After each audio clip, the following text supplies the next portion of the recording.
Thank you. And thank you, first of all, to Asfari Institute, the Arab Studies Institute, and to Rania, Hala, and all the other organizers and support staff. Any North American educator seeking to teach students about the injustices done to Palestinians and other peoples of the Middle East, as well as possible remedies for these, faces many obstacles. One is that this pursuit is being undertaken in a context where media coverage of Israel-Palestine is saturated with sympathies for the prerogatives of the Israeli state.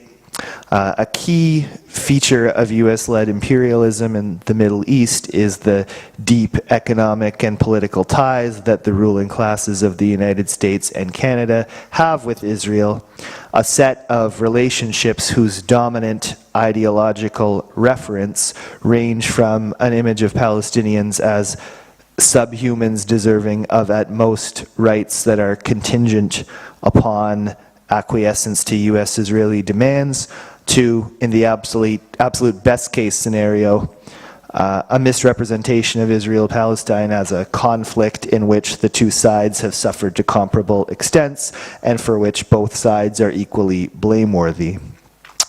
These anti-Palestinian narratives are one component of a larger pattern that Kingelow and Steinberg describe as a hyperreal Orientalism that is circulated across a multitude of news and entertainment platforms and presents a distorted, demonized view of people living in the Middle East. Thus, students enter Canadian and American post-secondary classrooms with almost no reference point, or I should say most students enter North American post-secondary classrooms with almost no reference point for more accurate understandings of the Palestinian situations. So teaching Palestinian rights in a climate where Zionist assumptions prevail faces substantial challenges, but a variety of strategies for attempting to surmount these are available. One is critical pedagogy, a set of teaching methods first articulated by Brazilian scholar Paulo Freire.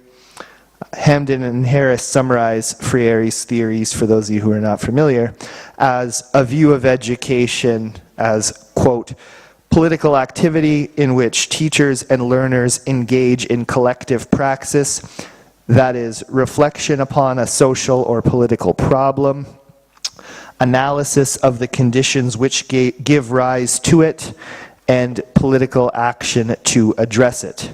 It is intended to disrupt, to interrupt, and to reimagine social and political relations, to both denounce what is and to announce what might become, end quote.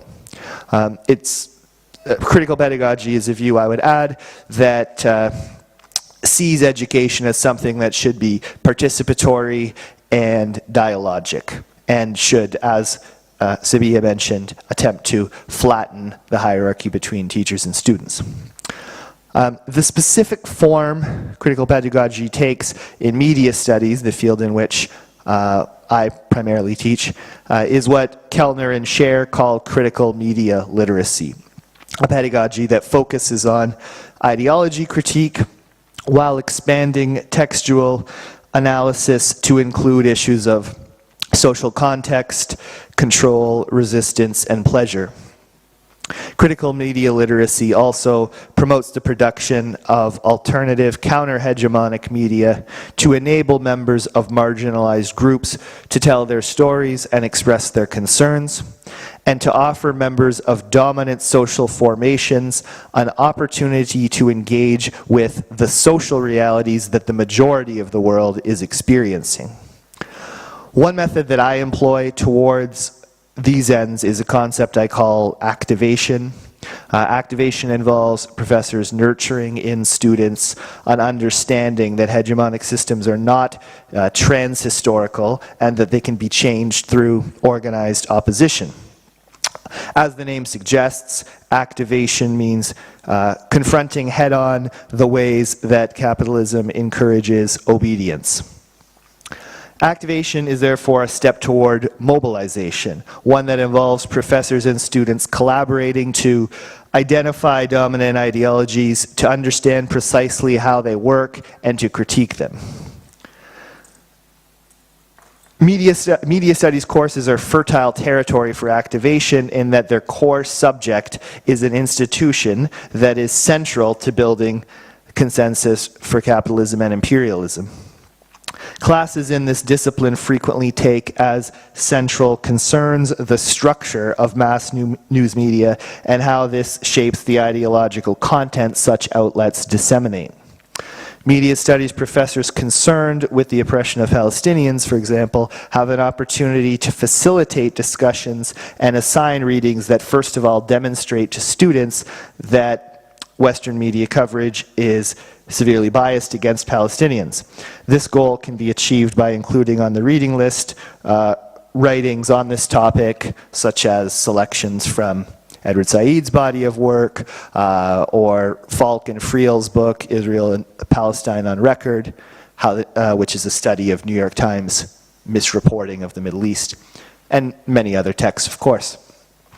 Media studies professors who care about Palestinians' rights can then demonstrate how mainstream news outlets' hostility towards Palestinians is rooted in such institutional features of news outlets as their profit orientation, their dependence on advertisers, their location in the political and financial web of US-led global capitalism. This goal can be achieved by having students read and discuss works such as Chomsky and Herman's Manufacturing Consent, Ralph Miliband's The State and Capitalist Society, writings by Deepak Kumar and Robert McChesney, and again, many, many others. The aim here is to discuss the specific aims served by the ruling class circulating the perspectives that they do. This necessitates bringing into the classroom discussions of Israel, Palestine, and the media, an analysis that foregrounds how misleading coverage of the issue is part of efforts by elites in the US and allied states to dominate the Middle East. Showing that news outlets consistently favor the positions of the Israeli state and then explaining this phenomenon is a way to undo the lifelong miseducation about Palestine that North American students have received. Students who experience a shift in their own consciousness about the Middle East gain experiential knowledge of how political positions change, which can activate in them a sense that it is possible to persuade others' views to shift and a desire to participate in this process. While it is crucial that teachers who want to nurture student commitments to justice in the Middle East offer critical lenses through which to understand news media, as well as access to dissident opinions about the Palestinian question, particularly perspectives put forth by Palestinians themselves, this aim is unlikely to be realized without educators seeking to address the broader political and economic situation in which our work takes place. Neoliberal capitalism is a barrier to Canadian and American professors concerned with fostering in our students comprehension of Israel-Palestine, in that this phase of capitalism that we're living in generates material and ideological conditions that hamper all forms of campus activism through things like high tuition fees, overworked faculty with insecure employment arrangements. To be clear, by no means am I denying that a great deal of campus activism takes place in Canada and the United States. I should say Anglo-Canada and the United States. My point is that neoliberalism is a constraint on political organizing at post-secondary institutions in Anglo-Canada and the US. One way neoliberalism handcuffs activism is by depoliticizing and inculcating an ethic of individualism in large portions of the society, including among some students.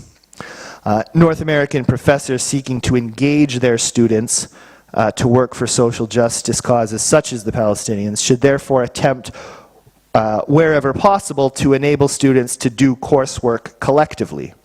In my classes, I often have students conduct group editing of writing assignments. When the students circulate their work, I ask them to focus less on what succeeds or fails in their peers' writing than on a task Peter Elbow sets out. Elbow describes how he asks students to, quote, tell as accurate a story as they can of what actually went on in their minds as they were reading their classmates' work, end quote. Canadian and American students frequently see themselves as in competition with each other. Collective editing work is an attempt to counter the competitiveness neoliberalism demands by fostering an ethos of solidarity. Another strategy for combating neoliberal individualism that I use is to allow students to complete the group assignment required of them by creating an alternative news segment. These can take such forms as short films, documentaries, or podcasts, and then sharing them in class.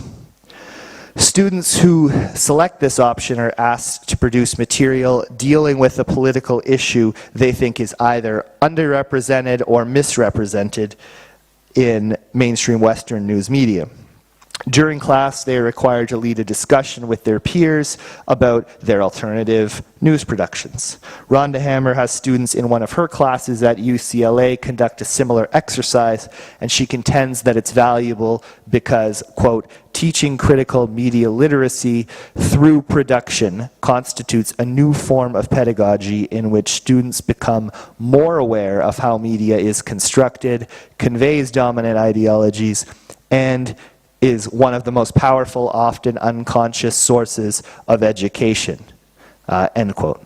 This exercise is, as Hammer suggests, a way for students to become conscious of how news media involves making storytelling decisions that inevitably shape the meanings of the narratives being presented.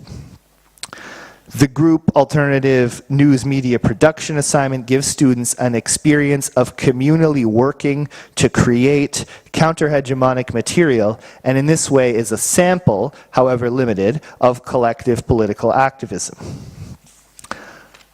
It may not be obvious that there is a relationship between issues in the Middle East and activating in North American students a sense of themselves as social beings and not just individuals. The connection is that because, for instance, the dispossession of Palestinians is taking place in the context of neoliberal world order wherein capitalist imperatives underlie the support of the US and Canada for Israel, changing the latter necessarily entails changing the former. Just skipping ahead due to time constraints. My analysis and my experiences suggest that North American academics who want to foster student engagement with the Palestinian struggle for self-determination are best served by a multi-pronged approach that includes other extracurricular or outside of the classroom activities that were touched on yesterday, such as supporting campus labor struggles for all workers and fights for lower tuition fees. Media studies professors are well positioned to play a key role in all of this work because our subject allows us to directly and concretely expose students to a different narrative about such issues as Israel-Palestine than that which they typically consume.